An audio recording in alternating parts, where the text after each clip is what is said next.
Welcome to your favorite educational channel. We are back with another video lecture of our subject, the history of USA. Here we'll do in-depth study of the history of USA.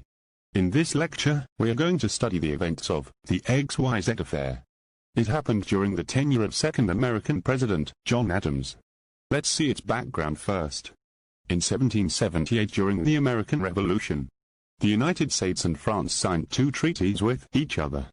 The Treaty of Commerce promised that French warships would have free access to American ports, and the Treaty of Alliance promised that neither country would separately make peace with Great Britain. In 1783, the United States officially ended the Revolutionary War by signing the Treaty of Paris with Great Britain. France considered this treaty to be a breach of the Treaty of Alliance signed between United States and France. When John Adams became president, America was being drawn into a naval war between Great Britain and France. The two European countries had been fighting since 1793. During the conflict, Great Britain began capturing American merchant vessels. So America tried to end this issue by signing a treaty with Britain in 1795.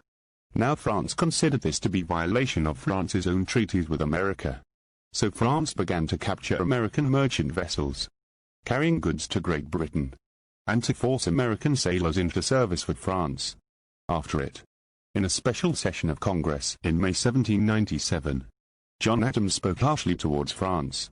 He also planned to send a commission to France for negotiations. The commission consisted of Charles Pinckney, John Marshall and Elbridge Gerry.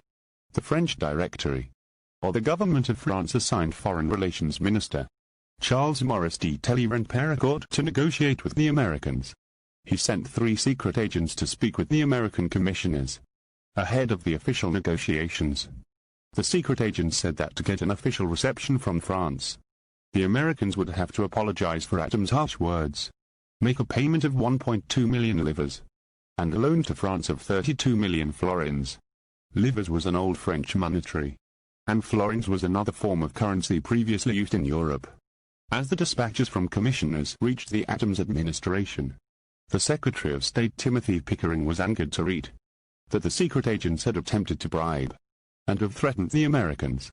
Now the Congress asked to see the message from the commissioners. At first Adams tried to use executive privilege to hide the message. Eventually he shared it, but he replaced the names of secret agents with the letters X, Y and Z. Americans reacted angrily to the news. Many called for war with France. The United States increased spending on its army and navy, although the countries never declared war, and they finally negotiated peace in the Convention of 1800. So here is the end of this lecture. In the next lecture, we will study the tenure of the third American President, Thomas Jefferson. Thanks for watching our video lectures. If you like our lectures, then do like and share it with others. Also subscribe our channel.